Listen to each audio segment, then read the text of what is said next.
ये कहानी उस वक्त की है जब कोरिया अपनी आजादी के लिए जापान से लड़ रहा है। इसी जंग के दौरान हमें जापान में एक हॉस्पिटल के अंदर जनरल को अपने फौजियों को जल्द ही इस हॉस्पिटल को खाली करने का हुक्म देते दिखाया जाता है। यहाँ कोई सीक्रेट एक्सपेरिमेंट चल रहा है। फौरन बाद वो लेफ्टिनेंट से मीटिंग करते हुए कहती है कि यहाँ होने वाले एक्सपेरिमेंट के बारे में किसी को पता नहीं चलना चाहिए। एक्सपेरिमेंट से जुड़ा जो कुछ हम ले जा सकते हैं उसे कोरिया ले जाएंगे और बाकी सब दबा करने की तैयारी करो। इस ऑर्डर के बाद बहुत से सोल्जर्स सेफ्टी सूट पहने लाशों को ठिकाने लगाते दिखाए जाते हैं। साथ ही हॉस्पिटल में मौजूद कैदियों को धड़ाधड़ शूट करके मार दिया जाता है और कुछ सोल्जर्स ने इस हॉस्पिटल को तबाह करने के लिए यहाँ बॉम्ब लगाना शुरू कर दिए थे। जिस वक्त लैब के अंदर लेफ्टिनेंट आकर डॉक्टर से पूछते हैं कि यहाँ क्या क्या मौजूद है। डॉक्टर बताते हैं कि हमारे पास 12 सिरम और 8 नाजिन हैं। नाजिन इतनी छोटी क्रिएचर थी कि पानी में भी नजर नहीं आती। इन सीरम और नाजिन्स का क्या काम है ये तो हमें आगे ही पता चलेगा। लेकिन यही एक और अजीब चीज हम ये नोटिस करते हैं कि लैब के पीछे एक दरवाजे को कोई जोर जोर से पीट रहा था। इतनी ताकत से कोई इंसान ये काम नहीं कर सकता था। लेफ्टिनेंट उस दरवाजे को गौर से देखकर वहाँ से निकल जाती है। सभी के इस हॉस्पिटल से निकल जाने के बाद इसे तबाह कर दिया गया था। जिस तबाही में हमें जलता हुआ एक मॉन्स्टर भी दिखाया जाता है। सीन कट होकर हमें कुछ साल बाद कोरिया का सीन दिखाया जाता है, जहाँ इस कहानी की मेन कैरेक्टर जियोक और उसके डैड शहर में आए हैं। सीन कट होता है। यहाँ एक कमिश्नर किसी आदमी को टॉर्चर कर रहे हैं। ये टेसांग है, इस शहर का अमीर तरीन आदमी। उसकी एक शॉप है जहाँ लोग अपना कीमती सामान बेचते हैं। इसी सामान में से टेसांग ने एक कीमती टी शर्ट कमिश्नर की वाइफ लेडी माइदा को गिफ्ट किया था, जिसकी वजह से कमिश्नर इन दोनों पर ही शक कर रहे थे कि कहीं ये दोनों दोस्त तो नहीं। कमिश्नर की वाइफ लेडी माइदा जापानी रॉयल फैमिली से ताल्लुक रखती थी। कमिश्नर उनसे तो कुछ पूछ नहीं सकते थे, इसीलिए टेसांग को टॉर्चर कर रहे थे। टेसांग कमिश्नर को कहता है कि आपको ऐसा क्यों लगता है कि लेडी माइदा मुझे पसंद करती है। जरा सोचे ना, अगर उनको पता चला कि आप उन पर शक कर रही हैं तो उनको कितना बुरा लगेगा। और ये बात तो मैं भी जानता हूँ कि असल वजह ये नहीं है जिसके लिए आप मुझे टॉर्चर कर रही हैं। बताएं मुझे आपको क्या चाहिए। तब कमिश्नर टेसांग को अपनी गर्लफ्रेंड की पिक्चर दिखा कर कहते हैं कि ये पिछले 2 हफ्तों से गायब है। कहाँ है, किसके साथ है, पता करो। तुम्हारे पास सिर्फ मौसम बदलने तक का वक्त है। अगर ऐसा ना किया तो तुम्हारी सारी दौलत तुमसे ऐसी छीनूंगा कि तुम्हें पता भी नहीं चलेगा। इस एक जिसने अपना सब कुछ खुद हासिल किया था, जिसे लगता था कि उसका कोई कुछ नहीं बिगाड़ सकता, आज वो इन सभी चीजों से काफी डर चुका था। घर आने पर वो अपनी असिस्टेंट मिसेस नमोल से अपनी प्रॉपर्टी को बेचने के बारे में बात करते हैं, क्योंकि अब उसका ख्याल था कि उसका खेल खत्म हो रहा है। वो अपने लोगों को बता देता है कि कमिश्नर ने उसे अपनी गर्लफ्रेंड को ढूंढने का काम दिया है, जिसका कोई अता पता नहीं है कि कहाँ गई होगी। ये सुनकर उसका मैनेजर घबरा कर उसे यहाँ से सब बेच बाच कर भाग जाने का मशवरा देता है, पर कमिश्नर के लोग उस पर नजर रखे हुए थे। वो ऐसा नहीं कर सकता था। वो अपने मैनेजर को खबरी लोगों से उस लड़की का पता चलवाने का कहता है। यहाँ चियो और उसके डैड शहर में एक जापानी पेंटर को ढूंढने आए थे, जिनके बारे में उन्हें पता चलता है कि इस नाम का जापानी इस शहर में कोई पेंटर नहीं है, अलबत्ता आर्मी के लोगों के लिए काम जरूर करता है। सीन कट होकर हमें हॉस्पिटल का सीन दिखाया जाता है, जहां ऑफिसर 2 औरतों को एक जेल से निकालकर अलग-अलग जेल में बंद कर देते हैं। उनके सामने खाना रखा था। शायद ये औरतें काफी वक्त से भूखी थी, जो बिना कुछ सोचे समझे इस खाने को खाने लगी थी। उनके सामने पानी भी था, जिससे वो पी लेती हैं, ये जाने बगैर कि उस पानी में कुछ मिला हुआ है। वही छोटी क्रिएचर नाजिन और वो सिरम जिसे ये लोग जापान के हॉस्पिटल से लेकर आए थे। यहाँ टेसांग पर कमिश्नर का जो पुलिस ऑफिसर नजर रखे हुए था, टेसांग उसे ही अपना ड्राइवर बनाते हुए एक होटल के पास लेकर आता है और उसे कहता है कि तुम मेरे ड्राइवर ही बन जाओ, ऐसे तुम्हें मुझ पर जासूसी भी नहीं करनी पड़ेगी, तुम्हारा काम भी आसान होगा यार। होटल के पास उतरने पर वो उसे कुछ पैसे देता है खाना खाने के लिए और खुद होटल के दूसरे दरवाजे से पीछे की तरफ निकल आता है।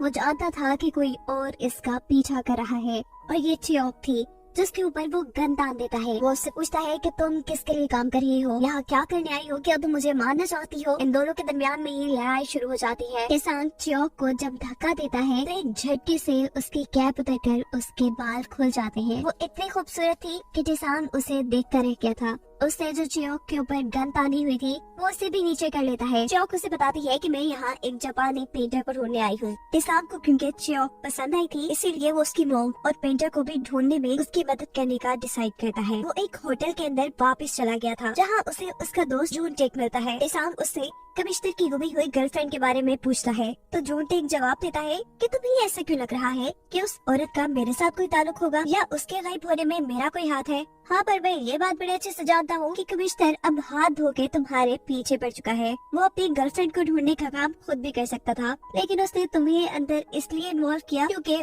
वो तुम्हारी दौलत के पीछे है और अपना पैसा उसे देने से बेहतर है कि कोरिया की आजादी पर तुम इस पैसे को इन्वेस्ट कर दो। ये सुन इन दोनों के दरमियान में लड़ाई हो जाती है और टेसांग होटल से बाहर निकल आता है। दोबारा हॉस्पिटल के सीन में हम लेफ्टिनेंट को देखते हैं जिसे बताया जा रहा है कि सब्जेक्ट 1 पर असर दिखना शुरू हो गया है। ये वही औरत है जिसे पानी के अंदर नाजिन मिलाकर दिया गया था और अब वो पागलों की तरह तड़प रही थी। घर पे असिस्टेंट नवोल ने 2 जासूस बुलाए हुए थे जिनके बारे में मशहूर था कि ये किसी मरे हुए का भी पता चला सकते हैं। टेसांग जब उनसे मिलता है तो ये चियोक और उसके डैडी थे। टेसांग इंटरव्यू के तौर पर इनसे काफी उटपटांग के सवाल पूछता है जिस पर चियोक कहती है कि अगर भरोसा नहीं है तो ये काम किसी और को दे दो। वो यहाँ से उठ के जाने लगी थी तब उसके डैड उसे रोक लेते हैं और टेसांग को बताती है कि हमने 10 साल में 200 केसेस सॉल्व किए हैं, तुम्हें हम पर भरोसा रखना चाहिए। लेकिन चियोक अब टेसांग के साथ काम नहीं करना चाहती थी, जिस पर टेसांग उसे कहता है कि तुम्हें जापानी पेंटर को ढूंढना है और जापानी लोगों को ढूंढने के लिए मेरे से बेहतर तुम्हें कोई इंसान नहीं मिलेगा। मेरी पहुंच काफी ऊपर तक है, तुम अभी मुझे सही तरह जानती नहीं हो। टेसांग कहती है अच्छा, अगर ऐसी ही बात है तो तुमने अभी तक कमिश्नर की गर्लफ्रेंड को क्यों नहीं ढूंढा। इस सीन में हमें साचिमोटो नामी उसी पेंटर को दिखाया जा रहा है जिसे चियोक ढूंढना चाह रही है। उसे इस हॉस्पिटल में जेल के अंदर की चीजों को ड्राइंग करने का ऑर्डर मिला है। वो जैसे ही टॉर्च ऑन करके जेल के अंदर मारता है तो अचानक कोई अजीब सी क्रिएचर उसके ऊपर हमला कर देती है और सीन यही से कट होकर हमें उस वक्त का सीन दिखाया जाता है जब पहली मर्तबा साचिमोटो जॉब के सिलसिले में इस हॉस्पिटल में आया था। उसे यहाँ हॉस्पिटल का रिकॉर्ड रखने और ड्राइंग्स बनाने का काम मिला था, लेकिन जिन चीजों की ड्राइंग्स बनानी थी वो देखना उसके लिए बहुत ही ज्यादा मुश्किल होता जा रहा था। डॉक्टर्स बहुत ही दर्दी से अपने एक्सपेरिमेंट्स के लिए इंसानों को मारते थे। सीन्स दोबारा प्रेजेंट में शिफ्ट होते हैं जहाँ पर वो क्रिएचर अपने बड़े से हाथ से उसे मारना चाह रही थी, लेकिन वो हाथ से दूर हो जाता है। यहाँ चियोक भी टेसांग का केस सॉल्व करने की कोशिश में लगी हुई थी। वो कमिश्नर की गर्लफ्रेंड का पता चलाने के लिए कमिश्नर की घर की जासूसी करती है और देखती है कि एक लड़का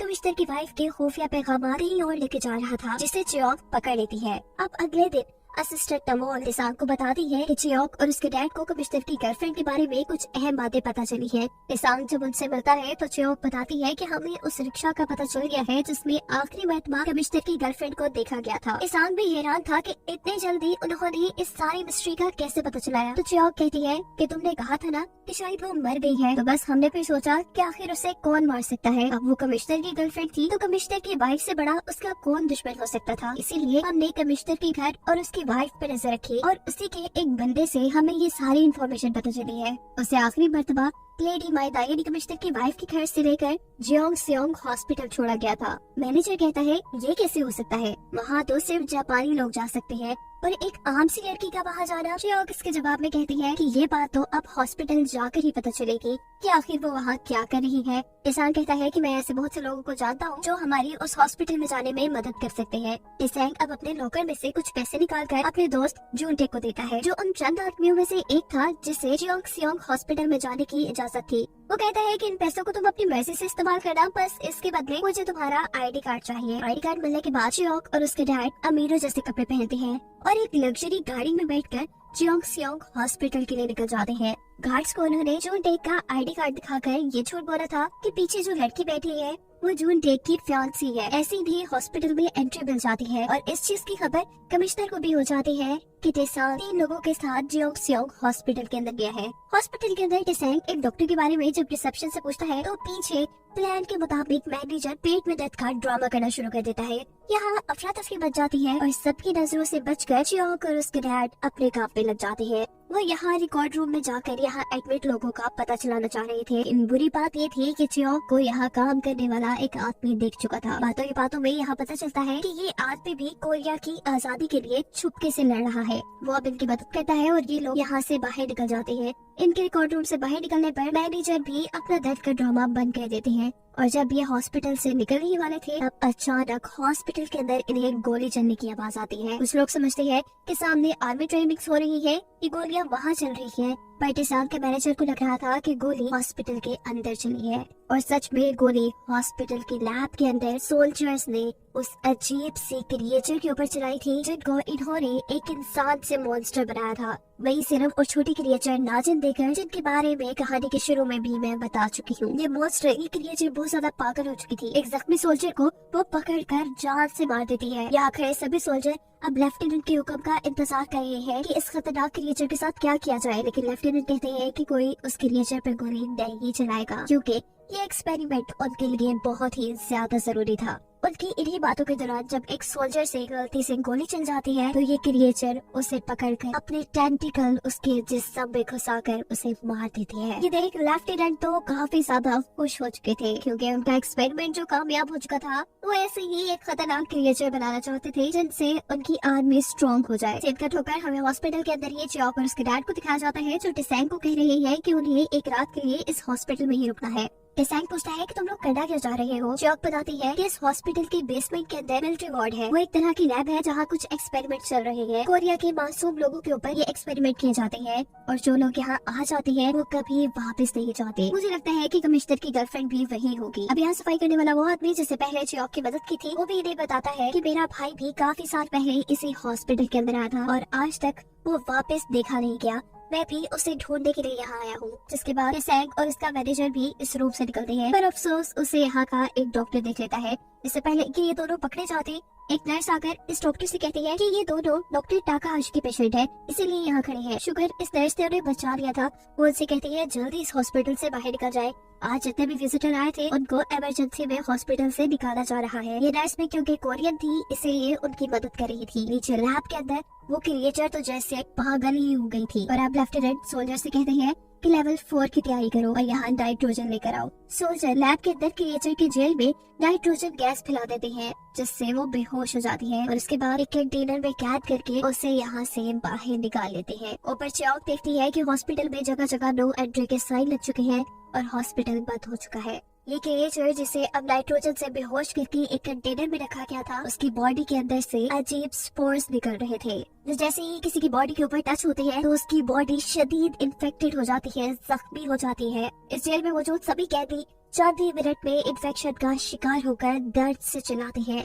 थोड़ी देर में ये सभी लोग मर भी जाते हैं। चियोक और उसके डैड हॉस्पिटल की छत से सभी चीजों के ऊपर नजर रखे हुए थे। वो देखते हैं कि मरे हुए इंसानों को जल्दी जल्दी वहाँ से बाहर लाया जा रहा है, और सोल्जर्स भी ये बेस छोड़ने की तैयारी कर रहे हैं। सुबह होने पर ये खबर पूरे शहर में फैल जाती है कि जोंगसियोंग हॉस्पिटल को बंद किया जा रहा है, क्योंकि वहाँ पर कोई बीमारी फैल गई है, जिसकी वजह से बहुत से इंसान मारे भी जा चुके हैं। ये खबर टेसांग तक भी पहुँचती है, जिससे चियोक की पहले से ही बहुत फिक्र हो रही थी। वो अब फौरन हॉस्पिटल जाकर उसे बचाना चाहता था, लेकिन तभी यहाँ पर वो नर्स आती है जिसने पहले भी टेसांग की हॉस्पिटल में मदद की थी। वो टेसांग को चियोक का मैसेज देती है कि कमिश्नर की गर्लफ्रेंड मर चुकी है। इस नर्स की हालत बहुत खराब थी। हॉस्पिटल को खाली कर दिया गया है, और जो लोग हॉस्पिटल के अंदर है कोई नहीं जानता कि उनका क्या हाल है।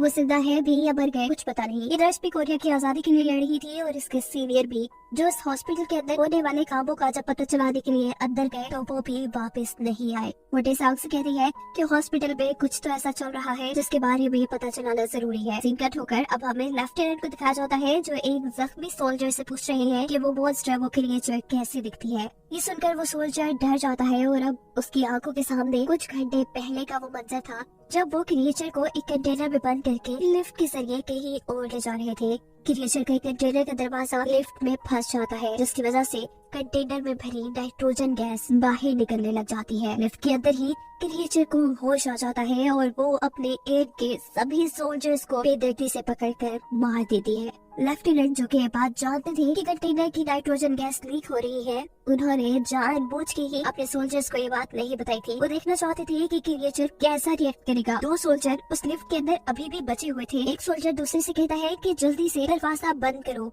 लेकिन दरवाजा बंद करने से भी आवाज हो रही थी। ऐसे वो क्रिएचर एक सोल्जर को पकड़कर मार देता है और इतने में ही दूसरा सोल्जर वो दरवाजा बंद कर देता है और ये वही सोल्जर है जो बचा हुआ लेफ्टिनेंट से बातें कर रहा है और उन्हें क्रिएचर के बारे में बता रहा है कि हम लोगों ने मिलकर एक राक्षस बनाया है, उसे खत्म कर दे, नहीं तो हम सब खत्म हो जाएंगे। इस सीन में हमें क्रिएचर को दिखाया जाता है जो अपनी बॉडी के अंदर से गोलियां बाहर निकाल रही है।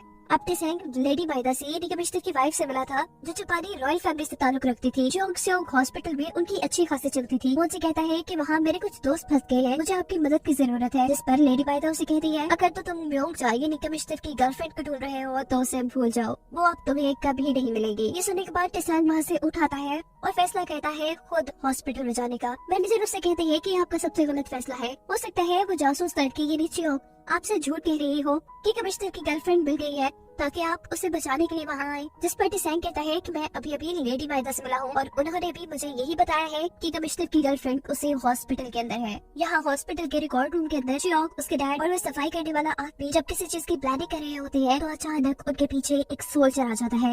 ये लोग भी इसके ऊपर गन तान देते हैं पर पता चलता है कि ये सोल्जर जापानी जरूर है लेकिन काम कोरिया की भलाई के लिए कर रहा है और वो उनकी मदद करने को भी कहता है। यहाँ टेसेंग की शॉप में एक औरत अपनी सिलाई मशीन लेकर आई है। वो इसके बदले पैसे नहीं लेना चाहती बल्कि वो असिस्टेंट अमोल से कहती है कि इस मशीन के बदले टेसेंग उसकी बेटी को ढूंढ दे जो जंग लड़ने के लिए गया था पर अभी तक उसकी कोई खबर नहीं है। हमें पता चलता है कि जो लड़का अभी हमने हॉस्पिटल में देखा वो उसी औरत का बेटा था जिन सबको बताता है कि जंग के दौरान जब मैं जापान गया तो वहाँ मैंने देखा कि इन लोगों ने एक पूरे हॉस्पिटल को तबाह कर दिया था और उस तबाही में एक मॉन्स्टर भी चल रहा था। यहाँ इस हॉस्पिटल के अंदर भी जापानी सोल्जर्स मासूम कोरियंस के ऊपर एक्सपेरिमेंट करते हैं और शायद जिन लोगों को आप ढूंढ रहे हैं वो भी आपको यही मिले। सीन कट होकर अब हमें हॉस्पिटल में ईडी लैब का सीन दिखाया जाता है जहाँ फाइनली एक छोटे से जेल में कमिश्नर की गर्लफ्रेंड को हम देख रहे थे। एक सोल्जर आकर उसे कहता है कि यहाँ किसी भी चीज को टच मत करना वरना तुम इन्फेक्टेड हो जाओगी। ये लड़की खुद भी चाह रही थी कि कमिश्नर उसे ढूंढे पर अभी तक उसकी खबर देने कोई नहीं आया था। यहाँ दिखाया जाता है कि उस पेंटर साचिमोटो के कमरे में एक सीनियर डॉक्टर आई है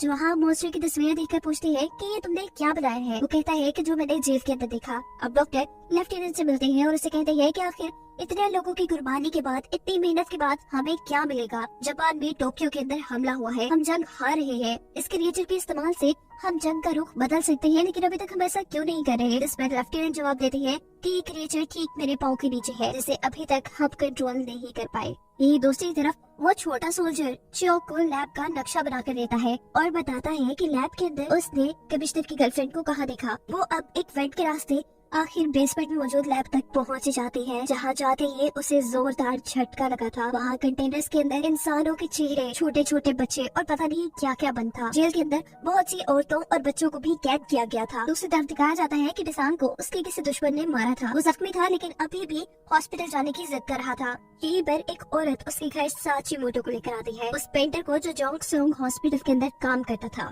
ये दोनों आपस में मिलते हैं और इसके बाद अगले सीन में हमें दिखाया जाता है कि साचिमोटो एक रिक्शा लेकर हॉस्पिटल के गेट तक आया था। वो हॉस्पिटल के लोगों को कहता है कि मेरे पास जो सामान है वो डॉक्टर ने मंगवाया है। ऐसे उनके लिए हॉस्पिटल का दरवाजा खोल दिया जाता है। यहाँ लैब के अंदर कैद बच्चों की चियोंग मदद करती है, उन्हें जेल से बाहर निकालती है और जिस वेंट से वो यहाँ आई थी उसी वेंट में बच्चों को चढ़ा देती है ताकि बच्चे यहाँ से भाग सके। इसी दौरान यहाँ पर एक डॉक्टर भी आ चुके थे जो यहाँ चियोंग को तो नहीं देख पाते लेकिन वेंट खुली हुई देख लेते हैं। इससे पहले कि वो कंप्लेन कर देता, चियोंग उसे पकड़कर उसका गला काट देती है। दिखाया जाता है साचिमोटो जिस रिक्शे को यहाँ लेकर आया था उसमें सामान नहीं बल्कि टेसेंग और उसका दोस्त जूनटेक थे। हॉस्पिटल के अंदर के दोनों उस रिकॉर्ड रूम में आती है जहाँ पर चियोंग उसे मिलने वाली थी लेकिन दूसरी तरफ चियोंग तो बच्चों को हॉस्पिटल से निकालने में लगी हुई थी। बेड का रास्ता जिस छत पे खुलता था वहाँ पर चियोंग के डैड उसका इंतजार कर रहे थे। चियोंग बेड का दरवाजा खटखटाती है लेकिन यहाँ पर तो कुछ सोल्जर्स भी आ चुके थे। सोल्जर्स ये आवाज सुन लेते हैं। इससे पहले कि वो चियोंग और बच्चों को पकड़ लेते उसके डैड उनके सामने आ जाते हैं। इसी दौरान आसमान में कुछ पटाखे भी फटते हैं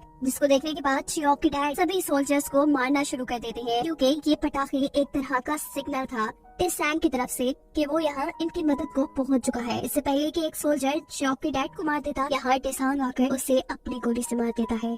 टेसांग उससे पूछता है कि कमिश्नर की गर्लफ्रेंड कहाँ है। चियोक उसे कहती है कि मैं उन्हें ढूंढ लूंगी, पहले तुम इन बच्चों को बाहर निकालो। ये सब लोग दोबारा रिकॉर्ड रूम के अंदर आते हैं जहाँ पर जूनटे के साथ साथ साचिमोटो भी मौजूद था, जिससे चियोक ढूंढ रही थी। चियोक जब इस आदमी के बारे में पूछती है तो टेसांग उसे सच ही बताता और कहता है कि बस ये यहाँ इस हॉस्पिटल में काम करता है। इनमें से एक बड़ी बच्ची अपना हाथ सबको दिखाती है और बताती है कि रोज उन्हें कोई इंजेक्शन दिए जाते हैं और छोटे बच्चों को तो अजीब तरीकों से टॉर्चर भी किया जाता है। बहुत से बच्चे मर गए हैं। इनकी बातें सुनने के बाद टेसांग को लगता है कि कमिश्नर की गर्लफ्रेंड के ऊपर भी ऐसे ही इलीगल एक्सपेरिमेंट हो रहे होंगे। वो उसे बचाने के लिए आगे बढ़ता है और चियोक से कहता है कि इन बच्चों का ठेका तुमने ही लिया हुआ है, तुम ही इन्हें संभालो। दूसरी तरफ सोल्जर्स लैब में भी पहुंच चुके थे जहां एक डॉक्टर को चियोक ने मारा था। मरे हुए डॉक्टर और लाइव बच्चों को देखकर सोल्जर समझते हैं कि बच्चे डॉक्टर को मारकर यहाँ से भाग गए होंगे। पूरे हॉस्पिटल में दोबारा अफरा तफरी मच जाती है, सब बच्चों को ढूंढने लग जाते हैं। खैर अब ये लोग एक बॉक्स में बच्चों को छुपाकर हॉस्पिटल से बाहर निकालने का प्लान करते हैं, पर हॉस्पिटल से बाहर जाते हुए एक बच्ची किसी चीज को देखकर डर जाती है और जोर से चीखती है। ऐसे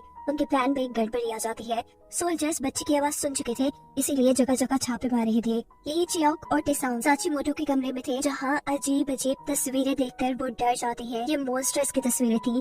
साचिमोटो उन्हें बताता है कि इंसानों के ऊपर एक्सपेरिमेंट करके उन्हें मॉन्स्टर्स में बदला गया है। यहाँ चियोक को साचिमोटो के बारे में भी पता चल जाता है कि ये वही पॉइंटर है जिसे वो ढूंढ रही है। वो साचिमोटो को अपनी मॉम की एक तस्वीर दिखाती है जो उसी ने बनाई थी और पूछती है कि आखिरी मर्तबा आपने इन्हें कहाँ देखा था, कहाँ देखकर आपने इनकी तस्वीर बनाई। सीन कट होकर हमें दिखाया जाता है कि मॉन्स्टर के ऊपर कोई एक्सपेरिमेंट किए जा रहे हैं। डॉक्टर घंटी बजाकर उसे अपने कंट्रोल में करने की कोशिश कर रही है और साथ ही उसके खाने के लिए उसके सामने कुछ इंसानों को लाया जाता है। इस मर्तबा घंटी बजाने पर वो क्रिएचर बाहर आकर लोगों को खाने लग जाता है और डॉक्टर इस क्रिएचर को देखकर लेफ्टिनेंट से कहते हैं कि हमें ऐसे ही और क्रिएचर्स बनाने होंगे ताकि हम इस जंग को अच्छे तरीके से जीत सके। यहाँ साचिमोटो काफी ज्यादा सोचने के बाद चियोक से कहता है कि मैं इस औरत को नहीं जानता। ये सुन चियोक की सारी उम्मीदें टूट जाती है। साचिमोटो की तो उसकी आखिरी उम्मीद था कि शायद उसे उसकी मोम का पता हो। खैर अभी लोग बच्चों को बचाने का काम करते हैं। टेसांग एक बड़े बच्चे को इन सब का लीडर बनाता है, उसे अपने कपड़े दे देता है और रिक्शा चलाकर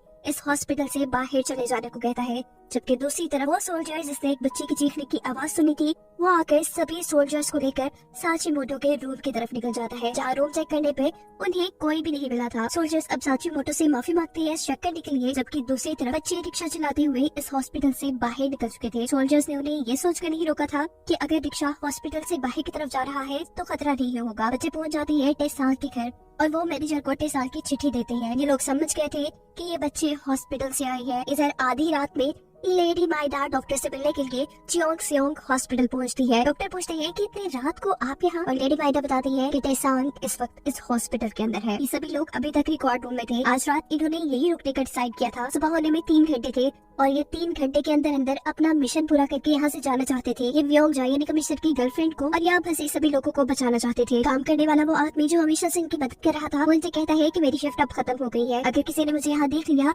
तो खतरा आप लोगों के लिए बढ़ जाएगा।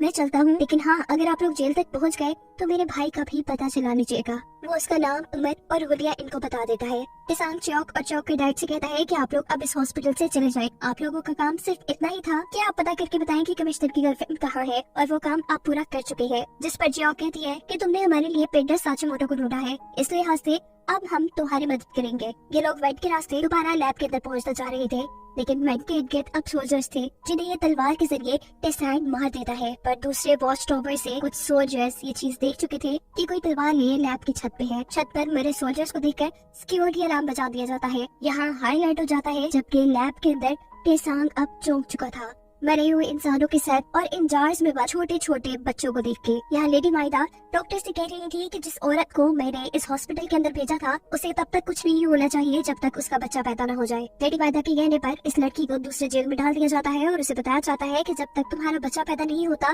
तुम्हें कोई नुकसान नहीं पहुँचाया जाएगा। दूसरी तरफ अब हम उस क्रिएचर को देख रहे थे जिसे अपने जेल को खोलने का एक लीवर मिल गया था। यानी क्रिएचर अब खुल चुका था और उसने एक सोल्जर को पकड़कर मार भी दिया था। ये आवाज सभी लोग सुन लेते हैं। ऐसे हालात देखकर डॉक्टर सबसे कहते हैं कि कोई तो ऐसा बंदा यहाँ पर है जो यहाँ की खबरें बाहर दे रहा है। लैब के अंदर कोई नहीं आना चाहिए, यहाँ की सिक्योरिटी टाइट कर दो। ये लोग अब साचिमोटो का बताया हुआ रास्ता अपनाते हुए लैब से आगे उन जेल्स की तरफ बढ़ते हैं जहाँ पर म्योंगजा यानी कमिश्नर की गर्लफ्रेंड को कैद किया गया था। लेकिन ही उन्हें एक सोल्जर देख लेता है। उसने टेसांग के ऊपर गन तान ली थी और वो टेसांग से उसकी गन भी मांगता है। इससे पहले कि वो टेसांग को कोई नुकसान पहुंचाता, चियोक उसकी गन पकड़कर उसे मारना शुरू कर देती है। बाहर मॉन्स्टर अभी तक खुला हुआ था और सोल्जर्स को मार रहा था। ये तीनों अब डिसाइड करते हैं कि इन्हें कमिश्नर की गर्लफ्रेंड को ढूंढने के लिए अलग-अलग हो जाना चाहिए। अलग अलग फ्लोर पे जाकर अलग अलग जेल में उसे ढूंढना चाहिए। टेसांग इस वक्त दूसरे फ्लोर पे था और जब वो आगे की तरफ बढ़ता है तो उसके सामने एक अजीब टेंटिकल के साथ लटका हुआ सोल्जर आता है। देखकर वो घबरा चुका था। चंद ही सेकंड पे उसके सामने वो बड़ी सी क्रिएचर थी। वो मॉन्स्टर अब टेसांग पे हमला करती है, पर टेसांग जल्दी नीचे झुकते हुए उस हमले से अपने आप को बचाता है और इतने में ही यहाँ पर चियोक भी उसे बचाने के लिए आ जाती है। वो अपनी गन लोड करते हुए इस क्रिएचर के ऊपर हमला करती है और फिर टेसांग को लेकर यहाँ से भागती है। क्रिएचर भी लगातार उनके पीछे पीछे थी। ये लोग एक कमरे में जाकर दरवाजा बंद कर देते हैं और बात करते हैं कि शायद ये क्रिएचर यही बनाई गई होगी। गोली चलने की आवाज चियोक के डैड ने भी सुनी थी। वो जब यहाँ पे पहुँचते हैं तो क्रिएचर उनके सामने थी, लेकिन उन्हें देख नहीं पा रही थी क्योंकि मुंह उसका दूसरी तरफ था। वो यहाँ पर कुछ बारूद छिड़क कर आग लगा देती है। आग लगने से वो मॉन्स्टर डर जाता है और चियोक के डैड अपनी जान बचाकर वहाँ से निकलते हैं। जबकि दूसरी तरफ जिस कमरे के अंदर चियोक और टेसांग ने अपने आप को कैद किया था, वहाँ पर सोल्जर्स उन्हें पकड़ने आ चुके थे। टेसांग के कहने चियोक भी अपने आप को सरेंडर कर देती है। जबकि दूसरी तरफ जेल में जूनटे यानी टेसांग का दोस्त अपने साथियों को ढूंढ चुका था। वो उनसे डायनामाइट के बारे में पूछने आया था, जिसकी वजह से वो जापान के लोगों को बर्बाद कर सकते थे। पर यहाँ उसका साथी उसे कहता है कि पहले मुझे यहाँ से बाहर निकालो, फिर मैं तुम्हें डायनामाइट के बारे में बताऊंगा। अभी वो बातें ही कर रहे होते हैं कि जूनटे को पकड़ लिया जाता है और डॉक्टर के पास लाया जाता है, जहाँ पहले डॉक्टर अपने सोल्जर्स पर गुस्सा हो रही है कि उनका बनाया मॉन्स्टर ऐसे खुला घूम रहा है। डॉक्टर जूनटे को देखकर पूछते हैं कि तुम्हारे साथ टेसांग भी यहाँ आया था, बताओ वो कहाँ है। जूनटे जब उसे कुछ नहीं बताता तो उसे भी जेल में कैद कर दिया जाता है। यहाँ टेसांग और चियोक को भी जेल में कैद कर दिया गया था, जबकि उसके डैड वेंट के अंदर छुपे हुए थे और उसे अभी भी मॉन्स्टर की आवाज सुनाई दे रही थी। लेफ्टिनेंट इस पूरे हॉस्पिटल में घूमते हैं और मॉन्स्टर के हाथों मरे हुए सोल्जर्स की हालत देखते हैं और अपनी डायरी में लिखते हैं कि ये मॉन्स्टर उनकी सोच से ज्यादा तेज निकली। उसने खुद ही लिफ्ट को चलाना भी सीख लिया और अब वो पिछले 1 घंटे से कहीं छुपी बैठी थी। चियोक और टेसांग दोनों से ही अलग-अलग इन्वेस्टिगेशन की जा रही थी और यहाँ एक सोल्जर टेसांग को कहता है कि अगर तुम्हें यहाँ से बच के जाना है तो तुम मुझे बहुत सारे पैसे, एक घर और एक दुकान खरीद कर दो। मैं जानता हूँ कि तुम ये कर सकते हो और मैं तुम्हें एक बार नहीं बचा रहा, इससे पहले भी मैं तुम्हें बचा चुका हूँ। मैं तुम्हें साचीमोटो के कमरे में देख चुका था, लेकिन मैंने सोल्जर्स को नहीं बताया क्योंकि मैं तुम्हें बचाना चाह रहा। अब टेसांग उससे सवाल करता है कि पहले मुझे ये बताओ कि मेयोंगजा कहाँ रखी गई है और यहाँ कैसे एक्सपेरिमेंट हो रही है और क्या यहाँ के लोगों ने उस मॉन्स्टर को बनाया है। अगर तुमने मुझे इन सारे सवालों को जवाब ना दिया तो मैं तुम्हारी बात नहीं मानूंगा। इसके बाद टेसांग को दोबारा जेल में बंद कर दिया जाता है। इस हॉस्पिटल से बाहर के सीन में हम देखते हैं कि मौसम तब्दील हो चुका है। टेसांग को जो टाइम कमिश्नर ने दिया था वो खत्म हो गया है। टेसांग के मैनेजर और असिस्टेंट बेसब्री से उसका इंतजार कर रही है, लेकिन उसका कोई अता पता नहीं। यहाँ हॉस्पिटल के अंदर डॉक्टर जूनटे के फादर को बुलाकर उसे कहते हैं कि तुम्हारे बेटे ने हद ही कर दी। एक तो वो जापान के गद्दारों में मिला हुआ है और दूसरा वो गैर कानूनी तरीके से जोंगसेओंग हॉस्पिटल में घुसाया है। अगर कुछ भी गड़बड़ होती है तो तुम्हारे हाथ जितना भी कुछ है सब कुछ चला जाएगा। दूसरी तरफ जूनटे को धमकाया जा रहा था, उससे तफ्तीश की जा रही थी। ये लोग उसे कहते हैं कि हम लोग बहुत जालिम हैं, किसी को मारते हुए नहीं सोचते। ये तुम्हारे सामने एक पेपर रखा है, जितनी जल्दी हो सके तुम इसके ऊपर उन लोगों के नाम लिख दो जो तुम्हारे साथ इस हॉस्पिटल में आए हैं, नहीं तो सामने टेबल पर तुम्हारा कटा हुआ जिस्म होगा। वो जब सामने मरे हुए लोगों को देखता है तो वहाँ उसे एक ऐसा चेहरा भी नजर आता है जिसके कान के नीचे काला निशान था, जिसके बारे में सफाई करने वाले आदमी ने उसे बताया था। यानी कि उस सफाई करने वाले आदमी के भाई के ऊपर एक्सपेरिमेंट हुआ और वो मर गया। वो खुद ऐसी मौत नहीं चाहता था, इसीलिए मजबूरन वो सबके नाम लिख देता है जो उसके साथ इस हॉस्पिटल में आए थे। यहाँ जेल में मौजूद पहले से कैदी टेसांग को इस जेल में देखकर हैरान थे कि इतना अमीर आदमी भी इस जेल में क्या कर रहा है। और टेसांग सबको बताता है कि वो एक औरत को यहाँ बचाने आया था और खुद फंस गया। फिर हमें पता चलता है कि टेसांग ने पहले एक सोल्जर से डील कर ली थी, जिसके मुताबिक वो टेसांग की खबर उसके असिस्टेंट को भी दे देता है और फिर आकर टेसांग को भी खोल देता है। दूसरी तरफ लेफ्टिनेंट अब चियोक को अपने ऑफिस में लेकर आए थे और उसे पूछते हैं कि तुम यहाँ क्या करने आई हो। चियोक बताती है कि मैं यहाँ अपनी मोह को ढूंढने आई हूँ जो 10 साल से गायब है। मैं जानती हूँ कि जापानी आर्मी इस हॉस्पिटल में बहुत ही ऊटपटांग के एक्सपेरिमेंट कर रही है और जो मॉन्स्टर मैंने देखा है वो भी आप लोगों ने बनाया है। वो उसे गौर से देखती है और उसे कहती है कि क्या मैं तुमसे पहले मिला हूँ? हम तुम्हारी आंखें काफी जाने पहचाने लग रही है। वो उससे उसकी मॉम का नाम जब पूछते हैं तो समझ जाते हैं कि जो औरत मॉन्स्टर में बदली है वो चियोक की मॉम ही है। ये सच्चाई बताए बगैर वो उससे पूछते हैं कि जब तुमने मॉन्स्टर को देखा तो तुम्हें क्या फील हुआ? जो कहती है मुझे तो बस डर ही लगा। यहाँ लेफ्टिनेंट उसे पीने के लिए पानी देती है जिसके अंदर कुछ मिलाया गया था और ये बात वो नहीं जानती थी। भाई टेसांग भी ये सब कुछ देख रहा था जो जेल से छूट चुका था लेफ्टिनेंट अब चियोक को उसी जेल में बंद करने को कहती है जहाँ पर उसकी मॉम कैद थी और सबको उसको हाथ लगाने से मना कर देते हैं। अब वो सोल्जर जो हमेशा से चियोक की मदद कर रहा था, उसी ने चियोक को जेल में बंद किया था और बंद करने से पहले वो चियोक को एक ब्रेड दे गया था। चियोक यहाँ दीवार पे अपनी मॉम की राइटिंग में पढ़ती है, आई मिस यू चियोक, जो देख वो जोर जोर से रोने लग गई थी। वो समझ चुकी थी कि उसकी मॉम यहीं पर थी और शायद अब मर चुकी है। पीछे से टेसांग सभी सोल्जर को मारते हुए चियोक की जेल में आकर उसे खोल देता है। वो टेसांग को बताती है कि मेरी मॉम यहीं इसी जेल में कैद थी, पता नहीं मर गई, ये भी हो सकता है कि वो यही हो। चियोक हर हाल में अपनी माँ को ढूंढना चाहती है। टेसांग उसे समझाता है कि हर जगह सोल्जर्स खड़ी है और अगर वो मॉन्स्टर तुम्हारे सामने आ गया तो तुम क्या करोगी। यहाँ चियोक एक बंदूक लेके लेफ्टिनेंट के कमरे में पहुँच गई थी। वो बंदूक तान कर लेफ्टिनेंट से पूछती है कि बताओ मेरी मॉम कहाँ है। सीन कट होकर हमें दिखाया जा रहा था कि जेल में से बहुत से कैदी आजाद हो चुके थे जो यहाँ से भागने की कोशिश में थे, लेकिन सोल्जर उन्हें देख लेते हैं और उनमें से कुछ को तो गोली भी मार देते हैं। इससे पहले कि वो बाकी लोगों को भी नुकसान पहुँचाते, यहाँ पर टेसांग बंदूक उठाए आ जाता है और सभी लोगों से एक रूम में छुपने को कहता है। सोल्जर जब उस पर हमला करने वाले थे तो वह यहाँ सभी सोल्जर को गोली मार देता है, पर एक सोल्जर अभी भी बचा हुआ था। इससे पहले कि वो टेसांग को मारता, यहाँ पीछे मॉन्स्टर आकर उसे ही मार देता है। क्रिएचर इससे पहले कि यहाँ के लोगों को भी मार देती, वहाँ पर एक नाइट्रोजन गैस का सिलेंडर गिरता है आकर, जिसे टेसांग गोली मारकर फाड़ देता है। नाइट्रोजन गैस हर तरफ फैल जाती है और वो क्रिएचर बेहोश हो जाती है। दूसरी तरफ लेफ्टिनेंट के ऑफिस में लेफ्टिनेंट चियोक को एक कहानी सुना रहे थे। वो कहते हैं कि हर इंसान के अंदर एक मॉन्स्टर होता है और ये छोटी क्रिएचर नाजिन जो पानी के अंदर नजर भी नहीं आती, वो इंसान के अंदर जाकर बस इंसान के अंदर के मॉन्स्टर को जगा देती है, उसकी बॉडी को म्यूटेट कर देती है और ऐसे इंसान एक भयानक मॉन्स्टर में बदल जाता है। और जो मॉन्स्टर तुमने देखा जिसे तुम डर रही थी, वो कोई और नहीं बल्कि तुम्हारी मॉम ही है। यहाँ जूनटे के फादर कमिश्नर से मिलते हैं और उनसे हॉस्पिटल में होने वाली गलत एक्टिविटीज का पता चलाने को कहते हैं, पर कमिश्नर कहते हैं कि वो हॉस्पिटल मेरे इलाके के अंदर नहीं आता। जिस पर जूनटे के फादर उसे कहते हैं कि टेसांग मेरे बेटे जूनटे को लेकर उस हॉस्पिटल में गया है तुम्हारी गर्लफ्रेंड को ढूंढने के लिए। मैं बस इतना ही चाहता हूँ कि मेरे बेटे को कुछ ना हो। यहाँ जेल से निकले हुए लोगों पर अब टेसांग गुस्सा हो रहा था और उनसे कहता है कि जब मैं तुम्हें बोल के आया था कि मैं तुम लोग को बचाने जरूर आऊंगा, तो तुम लोग बाहर क्यों निकले। ये आदमी कहता है कि तुम तो हमारे मुल्क के लिए कुछ काम भी नहीं करते, मैं तुम्हारी बात पर कैसे यकीन कर लेता। यहाँ टेसांग को उसकी बात पे गुस्सा आ जाता है और कहता है कि जितने भी लोग यहाँ पे मरे हैं ना सोल्जर्स के हाथों, उन सब की जिम्मेदारी तुम पर है। इसी दौरान उसे चियोक के डैड भी बजाते हैं, जिन्हें देखकर वो बहुत खुश होता है और गले लगाता है। चियोक के डैड उसे कहते हैं कि मैं चियोक को ढूंढ रहा हूँ। टेसांग भी कहता है आप फिक्र न करें, इन सब लोगों को लेकर दूसरे वार्ड में जाए, मैं उसे ढूंढ कर ले आऊंगा। जबकि चियोक तो यहाँ लेफ्टिनेंट से लड़ रही थी। वो उसे कहती है कि ऐसा कैसे हो सकता है। लेफ्टिनेंट गुस्से में उसे कहते हैं कि लो ये पानी पियो और जब तुम भी एक मॉन्स्टर बन जाओगे तब यकीन कर लेना। ये सुनते ही वो लेफ्टिनेंट को एक टांग मारती है, उसे नीचे गिराकर उसी की बंदूक निकाल कर उसी के ऊपर तान के उसे कहती है कि बताओ अब उस मॉन्स्टर को ठीक कैसे किया जाए। लेकिन ये तो उसे भी मालूम नहीं था। चियोक अब एक सोल्जर का यूनिफॉर्म पहनकर लेफ्टिनेंट को बंदूक की नोक पर रख कर ये कहती है कि मुझे उस मॉन्स्टर के पास लेकर जाओ, मुझे किसी भी हाल में उसे रोकना है। जबकि दूसरी तरफ डॉक्टर को ये खबर मिलती है कि जर्नल को ये मालूम हो गया है कि उनका बनाया क्रिएचर खुला घूम रहा है। इस वजह से उन सबकी नौकरियां खतरे में थी।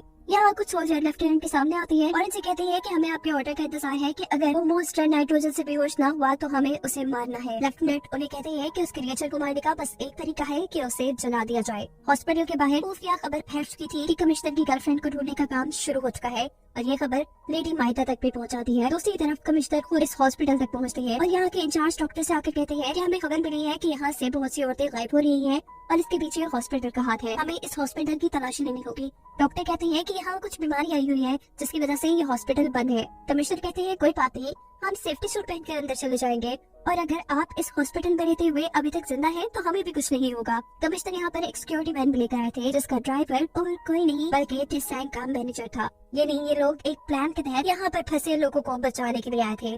अब चियोक को जंजीरों से बांधकर मॉन्स्टर के सामने लाया जाता है और ऊपर लेफ्टिनेंट के साथ सभी सोल्जर्स इस इंतजार में थे कि वो देखे कि ये मॉन्स्टर अपनी बेटी के साथ क्या करेगी। इधर वो छोटा सा सोल्जर भी था जो हमेशा से चियोक की मदद कर रहा था। वो इसी रूम के करीब टेसांग को देखता है और समझ जाता है कि वो चियोक को ढूंढने के लिए आया है। उसे सिग्नल देने के लिए वो लेफ्टिनेंट से पूछता है कि वो मॉन्स्टर इस लड़की के साथ क्या करेगी, जिस पर सभी सोल्जर उसे खामोश रहने को कहते हैं। ये मॉन्स्टर जो गुस्से में थी वो चियोक के ऊपर हमला करने वाली थी, लेकिन तभी चियोक उसे कहती है रुक जाए मॉम। उसकी आवाज सुनते ही उसे फ्लैशबैक में कुछ यादें आई थी अपनी और अपनी बेटी की। यदि मॉन्स्टर अपनी बेटी को पहचान चुकी थी, वो उसे कुछ नहीं कहती और मॉन्स्टर का ऐसा रिएक्शन देखकर लेफ्टिनेंट मॉन्स्टर को मारने का ऑर्डर दे देती है। चारों तरफ से गोलियां चल रही थी जो चियोक को भी लग सकती थी, लेकिन मॉन्स्टर ये सारी गोलियां अपने ऊपर खाते हुए अपनी बेटी को बचाती है, जिसके बाद इस एरिया के अंदर नाइट्रोजन गैस पिला दी जाती है। ये मॉन्स्टर चौक की चैलेंज तोड़कर उसे आजाद करके यहाँ से दूर फेंकती है, जबकि चौक अब अपनी मॉम को यानी उस मॉन्स्टर को दर्द में देखकर बहुत ज्यादा दुखी हो रही थी। इस आंधी से चौक के होने का पता चला था, वो उसे यहाँ से लेकर चला जाता है। वो रोते हुए टिसान को बताती है कि वो मॉन्स्टर उसकी मॉम है, जो सुन टिसान भी बहुत ज्यादा शॉक रह जाता है। ये सब जापानी एक्सपेरिमेंट्स की वजह से हुआ था। सीन कट होकर दोबारा हमें जूनटे को दिखाया जाता है, जिसने एक पेपर में उन सभी लोगों के नाम लिख दिए हैं जो उसके साथ यहाँ आए थे। इन नामों वाले इंसानों को ढूंढने के लिए पूरे हॉस्पिटल में फौजी ढूंढने लग जाती है। इन लोगों को जब टिसान और चौक कहीं नहीं मिलती तो 2 सोल्जर मिलते हैं जिनके कपड़े उतरे हुए थे। यहाँ जिस वार्ड के अंदर सभी कैदी अपने आप को छुपाए बैठे थे, वहाँ अचानक कुछ सोल्जर्स आ जाते हैं जिनको चौक को डेड मारने वाले थे, पर पता चलता है कि ये तो चौक और टिसैंग है। इतनी देर में यहाँ वो सोल्जर भी आ जाता है जिसने टिसैंग से डील की थी कि वो कमिश्नर की गर्लफ्रेंड को ढूंढ लाएगा, और वो ढूंढ भी लाया था। उसके बाद सीन यहीं से कट होता है। हम देखते हैं कि चौक इस हॉस्पिटल में सभी मरे हुए सोल्जर्स को देख रही है। वो अपनी मॉम को आवाज देती है और उससे पूछती है कि क्या कर दिया आपने ये। इससे पहले कि वो मॉन्स्टर उनके सामने आती, यही जख्मी टिसैंग उसके सामने आता है, जिसकी कमर में से अजीब टेंटिकल्स बाहर निकल रहे थे और उसका चेहरा भी अजीब हो गया था। मॉन्स्टर बनते ही उसने चौक के ऊपर हमला किया था, और ऐसे कहते ही चौक की आंख खुल जाती है और हमें पता चलता है वो सिर्फ चौक का सपना है, जबकि दूसरी तरफ टिसैंग मरे हुए लोगों के ढांचों पे पड़ा था। ये सब क्या हो रहा है, ये समझने के लिए हम दोबारा उसी कहानी की तरफ चलते हैं जिसमें टिसैंग और चौक सोल्जर्स के कपड़े पहने सभी कैदियों को बचाने के लिए आ चुके हैं। 6 बजे उन्होंने यहाँ से निकलना था। सिक्योरिटी टाइट कर दी गई थी। यहाँ हॉस्पिटल में कपड़े की मदद से रस्सी बनाकर एक एक करके कैदियों को नीचे भेजा जाता है, जहाँ कमिश्नर की सिक्योरिटी वैन में टिसैंग के मैनेजर इन सभी कैदियों का वेट कर रहा था। सभी नीचे उतर चुके थे। जब टिसैंग चौक से कहता है कि अब नीचे उतरने की बारी तुम्हारी है, चौक कहती है नहीं तुम उतरो, मैं अपना ख्याल खुद रख सकती हूँ। इसी दौरान यहाँ पर सोल्जर पहुंच जाता है जो सबको यहाँ से भागते देख चुका था, और सभी को एक गोली की आवाज सुनाई देती है, क्योंकि वो छोटा सोल्जर जो इन लोगों की मदद कर रहा था उसने दूसरे सोल्जर को गोली मार दी थी, जिसकी आवाज सुनकर सभी लोग इस फ्लोर पर आने लगे थे। ये लोग इस फ्लोर के अंदर कैदियों के पास आने वाले कॉरिडोर में काफी चीजों से एक बाड़ बना देती है और खुद उन पर नजर रखना शुरू कर देती है। सोल्जर्स और इन लोगों के दरमियान में छोटी सी जंग शुरू हो जाती है। दोनों टीम्स एक दूसरे पर फायरिंग शुरू कर देती है, जबकि यहाँ पर कमिश्नर इस हॉस्पिटल की इंचार्ज डॉक्टर से पूछती है कि आखिर इस हॉस्पिटल में चल क्या रहा है। जिस बात पर डॉक्टर कहती है कि अगर आपको सच में जानना है कि यहाँ क्या चल रहा है तो आपको गवर्नर जनरल की परमिशन लेनी होगी, या फिर आप ये सब बातें जाकर लेडी वायदा से पूछे। हाँ बस वो ये एक बात बता देती है कि जिस भी कोरियन को यहाँ लाया जाता है वो जिंदा यहाँ से बाहर नहीं जाता। ऊपर चौक, टिसैंग और छोटा सोल्जर जो जंग लड़ रहे थे। इस दौरान टिसैंग को गोली लगने से वो जख्मी हो जाता है, जबकि वो छोटा सोल्जर गोली लगने से मर जाता है। मरने से पहले उसने चौक को अपना बेच दे दिया। चौक उसे कहती है नहीं मरना तो हिम्मत करा, तुम्हारी बात तुम्हारा इंतजार कर रही है, पर अब बहुत देर हो चुकी थी। इन्हीं बातों के दौरान एक आदमी ने आकर बताता है कि सब लोग नीचे वैन में बैठ चुकी है और आप दोनों रह गई है। ये सुनकर चौक नीचे चली जाती है और टिसैंग सबसे कहता है कि किसी एक कदम पर रहकर सोल्जर्स का ध्यान भटकाना है। इससे पहले कि सोल्जर यहाँ टिसैंग को पकड़कर मार देते, उन्हें यहाँ की इंचार्ज डॉक्टर का हुक्म मिलता है कि इन लोगों को मारना नहीं है। टिसैंग का मैनेजर यहाँ उदास था क्योंकि उसने बहुत से लोगों को तो बचाया था, लेकिन उसके मालिक यहाँ पे नहीं आए थे। लेकिन असिस्टेंट नवोल ने उसे ये हुक्म देकर भेजा था कि तुमने वक्त पे वहाँ से निकलना है, चाहे मालिक वही रह जाए। वो तो बाहर निकला, जबकि दूसरी तरफ दिखाया जाता है कि टिसैंग सभी सोल्जर से अकेला लड़ रहा है और अपने आप को बचाने के लिए अब वो वेंट पे चढ़ गया है। उसे पकड़ने के लिए सोल्जर चारों तरफ से वेंट के अंदर चढ़ जाते हैं और वो अपने आप को बचाने के लिए वेंट से एक कमरे में जंप करता है जहाँ नीचे मरे इंसानों के ढांचे पड़े थे। ट्रक जो अब शहर में आ चुका था, सबसे पहले उसके अंदर से जूनटे को बाहर निकालकर फेंका जाता है, जिसका उसके डैड इंतजार कर रहे थे। थोड़ी आगे जाने पर ट्रक में से म्योंग यानी कमिश्नर की गर्लफ्रेंड निकलती है। कमिश्नर उसे देखकर बहुत ज्यादा खुश हो जाते हैं और उसे गले लगाते हैं, जिसके बाद टिसैंग का मैनेजर वो ट्रक लेकर आगे बढ़ जाता है और कमिश्नर उसके पीछे अपना एक ट्रक भेजते हैं, क्योंकि वो नहीं चाहते थे कि जूनटेक और उसकी गर्लफ्रेंड के अलावा बाकी सभी भी जिंदा रहे। टिसैंग का मैनेजर पहले ही इस बात को जानता था, इसलिए वो ट्रक को तेजी से भगाता है शहर के दरमियान में। उस ट्रक को देखकर वो बाहर वाली लेडी वो एक आदमी को इशारा करती है। इशारा करते ही बहुत से रिक्शे कमिश्नर के ट्रक के आगे निकल जाते हैं। कमिश्नर का ट्रक फंस जाता है, जबकि मैनेजर उस ट्रक को आगे लग गया था। कुछ देर बाद कमिश्नर के लोग जब मैनेजर के ट्रक को पकड़ते हैं तो उसमें से कोई नहीं मिलता और मैनेजर बताता है कि इस ट्रक में तो जूनटेक और उस लड़की के अलावा कोई बैठा ही नहीं था। जबकि दिखाया जाता है कि ट्रक में जितने भी लोग थे वो उस लेडी के बारे में उतर चुके थे। यहाँ उनसे असिस्टेंट नवोल मिलती है और उन सबको कहती है कि जल्द से जल्द ये शहर छोड़कर चले जाओ। ये बाहर वाली औरत इन लोगों के जापानी कैद से छूटने की खुशी में जश्न मना रही थी। यहाँ लेडी वाइदा को खबर मिलती है कि आज कमिश्नर देर से घर आएंगे, जबकि दूसरी तरफ हमें हॉस्पिटल का एक सीन दिखाया जाता है। वहाँ लेफ्टिनेंट काफी परेशान है क्योंकि उन्होंने एक गिलास पानी में सिरप और नाजिन मिलाकर रखा था जो यहाँ पे खाली था। सोल्जर उन्हें बताते हैं कि यहाँ सिर्फ 4 ही लोग आए हैं, चियो, टेसांग, कमिश्नर की गर्लफ्रेंड और एक सोल्जर। इसका मतलब था कि इन चारों में से किसी ने वो पानी पी लिया था और अब कौन मॉन्स्टर में बदलने वाला था कोई नहीं जानता था। यहाँ लेडी बाइदा जोंगसोंग हॉस्पिटल के डॉक्टर इंचार्ज को अपने पास बुलाती है और उनके ऊपर गुस्सा होते हुए कहती है कि आपको जो चाहिए था मैंने दिया, इतना बड़ा हॉस्पिटल, एक्सपेरिमेंट करने के लिए पैसा, लेकिन आपसे एक काम नहीं हो सका। डॉक्टर उनसे माफी मांगते हैं लेकिन लेडी बाइदा कहती है कि आपको अपना साइन दे देना चाहिए। डॉक्टर यहाँ जल्दी से उन्हें अपनी एक रिपोर्ट दिखाती है जिसमें मॉन्स्टर की तस्वीरें थी। ये देख लेडी बाइदा फिलहाल के लिए खामोश हो जाती है, जबकि दूसरी तरफ हॉस्पिटल के अंदर नाइट्रोजन गैस के जरिए उस मॉन्स्टर को बेहोश करने की कोशिश की जा रही थी और लेफ्टिनेंट इस सोच में डूबे हुए थे कि आखिर कौन अब मॉन्स्टर में बदलेगा और क्या तबाही फैलाएगा और उसे कंट्रोल कैसे किया जाएगा। ये लोग हॉस्पिटल से भी भाग चुके हैं और सबको उनकी हकीकत का पता भी चल जाएगा। ये दिखाया जाता है कि टेसांग को भी होश आ गया है और वो यहाँ से जाने की कोशिश कर रहा है। वो पूरी तरह खून से लथपथ है और जहाँ जहाँ वो अपने खून से भरा हुआ हाथ लगा रहा है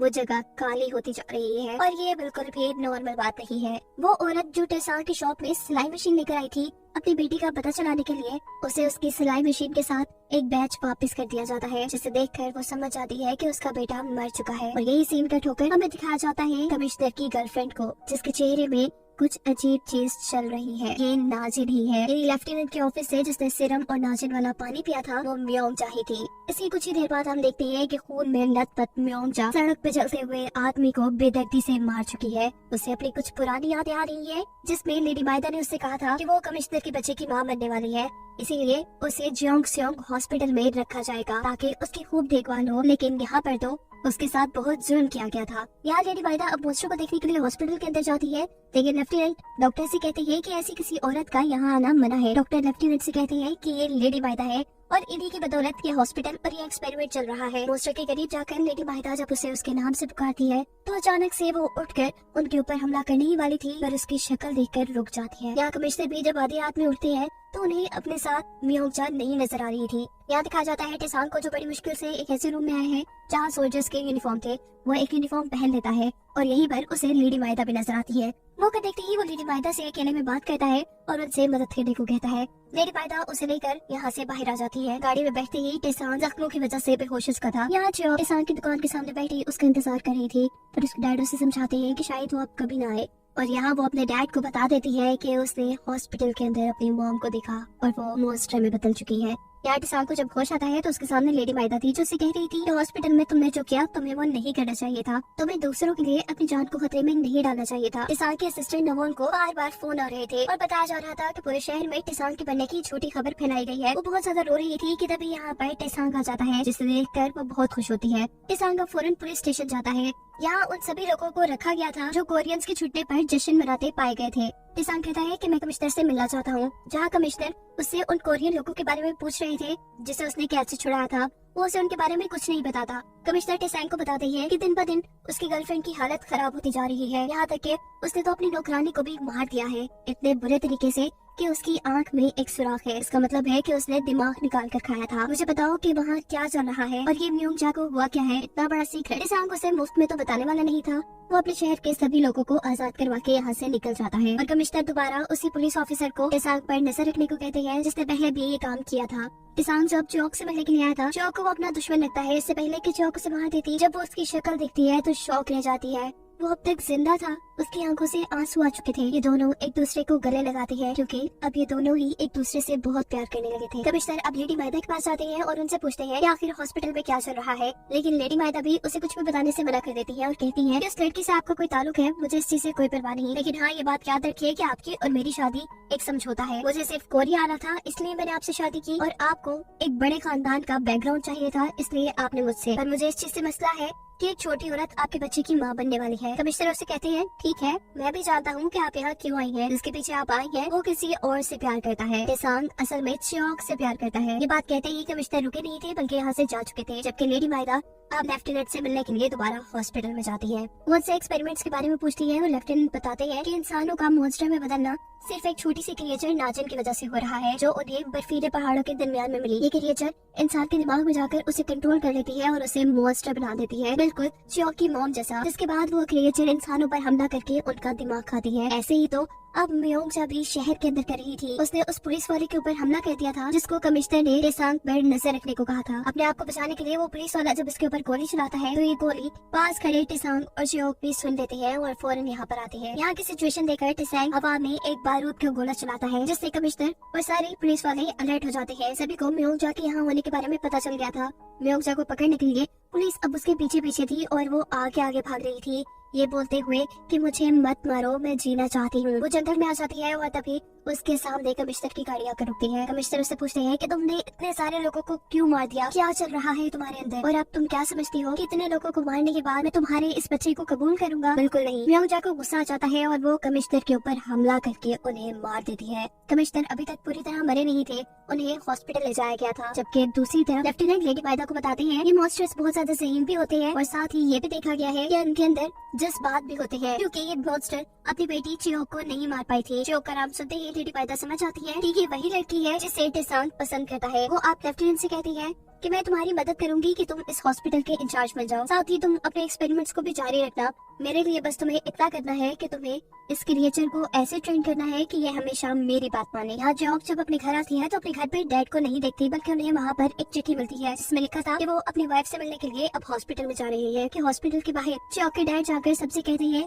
कि जिस औरत पर एक्सपेरिमेंट करके उसे मॉन्स्टर बनाया गया है वो मेरी वाइफ है। ये सुनते ही उसे लेफ्टिनेंट के सामने लाया गया था, उसे मॉन्स्टर को दिखाया जाता है, पर अपनी वाइफ को मॉन्स्टर बना देखकर उसे इतना गुस्सा आता है कि वो लेफ्टिनेंट पे ही हमला कर देता है। ये मॉन्स्टर बिल्कुल भी कंट्रोल में नहीं था। लेफ्टिनेंट अब अपने लोगों को हुक्म देते हैं कि यहाँ पर जियोक को लेकर आओ, जिससे देखकर ये मॉन्स्टर कंट्रोल में आए। यही हॉस्पिटल के अंदर जहाँ कमिश्नर का इलाज चल रहा था, लेडी बायदा के कहने पर डॉक्टर उन्हें जहर का इंजेक्शन देकर मार देते हैं। अपने घर पर टेसांग जियोक को उस कमरे में लेकर आता है जहाँ वो लोगों का कीमती सामान रखा करता था। वो उसको एक ब्रेसलेट पहनाता है और कहता है कि अब तुम्हें कुछ नहीं होगा। जिसके बाद अगले सीन में हमें दिखाया जाता है कि कमिश्नर का फ्यूनरल हो रहा है, जिसमें जियोंगसियोंग हॉस्पिटल के डॉक्टर इंचार्ज पे आए थे। जहाँ जाकर जियोक डॉक्टर को गोली मारकर अपनी माँ को मॉन्स्टर बनाने का बदला उससे ले लेती है। जबकि जेल के अंदर वो मॉन्स्टर इतना कंट्रोल से बाहर निकल चुका था कि उसने सभी जेल भी तोड़ दिए थे।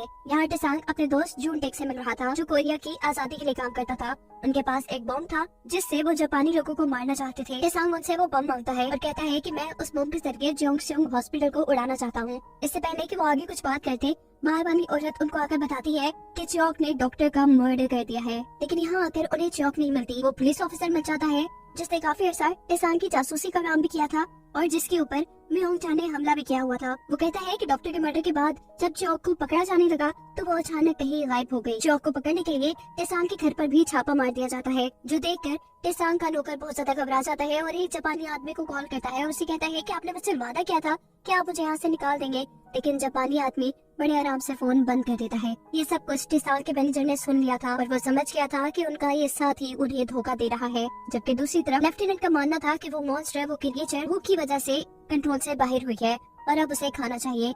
लेकिन उनके पास कोई कैदी नहीं जिसे वो खाने के तौर पर उसको देते। ना चाहते हुए भी ये लोग जियोक के डैड को जेल से बाहर निकालती हैं, जो बाहर निकलते ही गन के जरिए इन सभी लोगों को मारना शुरू कर देती है। जिसके बाद सीन कट होता है और हमें दिखाया जाता है कि लेडी बायदा टेसांग से मिलने के लिए आई है। यहाँ पर उसकी असिस्टेंट नोर भी थी। वो टेसांग से पूछती है कि क्या इसके ऊपर एतबार करना ठीक होगा। टेसांग कहता है हाँ, ये मेरी फैमिली है। वो टेसांग से कहती है कि तुम जिससे ढूंढ रहे हो वो तुम्हें अब नहीं मिलेगी, वो मर चुकी है। टेसांग उससे पूछता है कि आप जियोक की बात कर रही है, उसे क्या हुआ है। लेडी बायदा दोबारा उसे कहती है कि तुम उसे ना ही ढूंढो तो बेहतर है, वो मर चुकी है। टेसांग गुस्से में उसे कहता है आप जो भी कह लें, मेरा दिल नहीं मानता और मैं उसे ढूंढ के ही रहूंगा। ये सारी बातें सुनकर लेडी बायदा काफी दुखी हुई थी। वो वहाँ से उठकर चली जाती है और टेसांग से कहती है कि एक मैं ही हूँ जो तुम्हारी भलाई चाहती है। जिनको तुम अपनी फैमिली मानते हो उनमें से एक भी तुम्हारे साथ नहीं।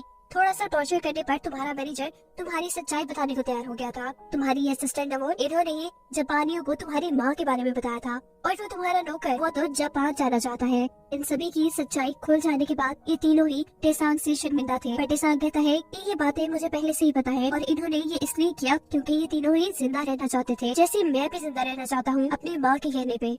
असिस्टेंट नमोर ये सुन रोने लगती है और पूछती है कि आपको कब से मेरे बारे में पता चला। टेसांग कहता है उसी दिन से जब मेरे सामने आपको जेल से बाहर निकाला गया था और जब मैंने आपसे मेरी मॉम के बारे में पूछा था। असल में नमोल को भी जापानियों ने बहुत टॉर्चर किया था और ना चाहते हुए भी उसे अपने जैसे सब लोगों के बारे में उन्हें बताना पड़ा था।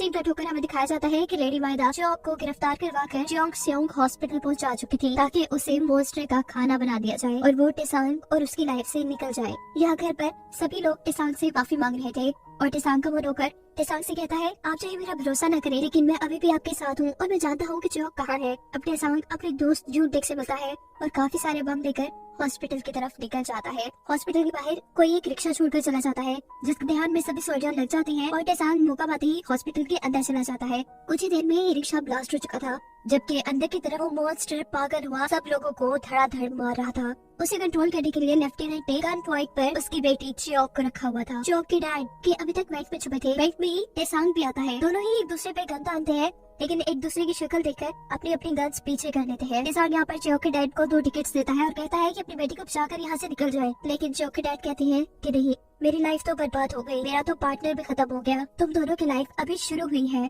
तुम लोग अभी जवान हो, बस मेरी बेटी का ख्याल रखना। ये लोग फाइनली अपनी मिशन के लिए निकलते हैं। लेफ्टिनेंट जो चियोक को छोड़कर अपने लैब में से कुछ लेने के लिए आए थे उनके पीछे यहाँ तक वो मॉन्स्टर पहुँच जाती है, जबकि दूसरी तरफ टेसांग ने चियोक को बचा लिया था। वो धड़ाधड़ सोल्जर्स पर गोलियां चलाते चियोक को यहाँ से बचाकर निकालने की कोशिश में था और तभी यहाँ चियोक की मॉम को यानी उस मॉन्स्टर को उसके डैड देख लेते हैं। वो उस मॉन्स्टर के सामने पहले अपना लॉकेट लटकाती है जिसे देखकर मॉन्स्टर को सब याद आ गया था। वो मॉन्स्टर जो पहले कंट्रोल में नहीं थी वो कंट्रोल में आती है और अब चियोक के डैड उसके सामने आते हैं और उससे कहते हैं कि अब हमें यहाँ से चलना चाहिए। उसके ऐसा कहते ही चारों तरफ बम फटने लगे थे। ये बम उसने और टेसांग ने ही यहाँ पर लगाए हुए थे। बम फटने की वजह से यहाँ पर भगदड़ मच चुकी थी जिसका फायदा उठाते हुए टेसांग चियोक को लेकर यहाँ से भाग जाता है। खैर इस पूरी तबाही के अंदर हमें तो मॉन्स्टर कहीं जलता नहीं दिखाई दिया। हॉस्पिटल से बाहर आने पर चियोक टेसांग से कहती है कि मैं अब तुम्हारे साथ नहीं रहना चाहती क्योंकि मैंने डॉक्टर का कत्ल किया है और पुलिस मेरे पीछे पड़ी है, वो कभी भी मुझे पकड़ लेगी और ऐसे तुम भी खतरे में होगे। जिस पर टेसांग कहता है कि तुम मुझ पर भरोसा रखो, मैं तुम्हें बचा लूंगा। इस सीन में हम हॉस्पिटल की एक टूटी हुई दीवार देखते हैं जिसका मतलब है कि मॉन्स्टर यहाँ से निकल के भाग चुका है और शहर में खुला घूम रहा है। चियोक और टेसांग जहाँ पे थे वहाँ पर उसका नौकर एक पैसों और जेवर से भरा हुआ बैग लेकर आता है जिसे लेकर ये लोग इस शहर से दूर जाने का प्लान कर रहे थे, लेकिन तभी यहाँ पर मुंह पे लगा पानी काफी सारे लोग उन्हें घेर लेते हैं। ये लेडी माइदा के लोग थे। अब लेडी माइदा गाड़ी से निकलती है और टेसांग से कहती है कि तुम्हें चियोक को बचाना था तो तुम बचा लेते, लेकिन पूरा हॉस्पिटल बर्बाद करने की क्या जरूरत थी। जिस पर टेसांग कहता है जो आप वहाँ एक्सपेरिमेंट कर रही थी क्या वो ठीक थी। लेडी माइदा इस बात का जवाब नहीं देती और उसे कहती है कि मैं तुम्हें पसंद करने लगी थी लेकिन तुम्हें चियोक ले गई और इससे पहले भी मेरा एक दोस्त था जिसे मैं पसंद करती थी और उसे सेशन यानी चियोक की मॉम ने ले लिया। ये कहते ही वो वहाँ से चली जाती है और उसके गुंडे उनके ऊपर हमला करने लगते हैं। इससे पहले कि ये गुंडे इन सबको मार देते यहाँ पर एंट्री करती है वो क्रिएचर अपनी बेटी को बचाने के लिए और एक ही मिनट में सभी गुंडों को मार मार कर साइड पे कर देती है। इस लड़ाई में उसका एक हाथ भी कट चुका था। उसे टेसांग में बुरा आदमी लग रहा था। इससे पहले कि वो टेसांग को भी हमला करके मार देती, उसको बचाने के लिए चियोक उसके सामने आ जाती है और अपनी मॉम को कहती है कि मैं इस इंसान से प्यार करती हूँ। इस समय की वजह से चियोक बहुत ज्यादा जख्मी हो गई थी और कुछ ही देर में वो मर जाती है। और सुबह में दिखाया जाता है कि लेडी माइदा बहुत से लोगों के साथ एक चर्च में थी जब उसे किसी का लेटर मिलता है और उस पे लिखा था आखिरी मुलाकात। वो पीछे मुड़कर देखती है तो वहाँ टेसांग का मैनेजर था जिसके वहाँ से निकलते ही ये सारी जगह धमाके में उड़ चुकी थी। यहाँ तबाह हुए हॉस्पिटल का एक सीन दिखाया जा रहा था जिसके एक रूम के अंदर कमिश्नर की गर्लफ्रेंड और लेफ्टिनेंट थे। अगले दिन बार के अंदर सभी लोग टेसांग की तारीफें कर रहे थे क्योंकि उसने जापान के बड़े बड़े लोगों को एक ही धमाके में छोड़वा दिया था। लेकिन अब तो टेसांग समझो जैसे अपनी पुरानी जोन में वापस आ चुका था। वो कहता है कि मैं कोई पेट्रियट नहीं और न ही मैंने मुल्क के लिए कोई काम किया है। वो ये कहते ही अपनी दुकान के सामने चला जाता है। वो वहाँ उदास बैठा जैसे किसी की राह देख रहा था। सीन कट होकर हमें पानी के अंदर चियोक और उस मॉन्स्टर को दिखाया जा रहा था। चियोक मरी हुई थी। वो मॉन्स्टर अपने अंदर से नाजिन को निकालकर चियोक के अंदर डाल देती है जिससे मरी हुई चियोक जिंदा हो जाती है और वो मॉन्स्टर मर जाती है। ये कहानी यहाँ खत्म होती है।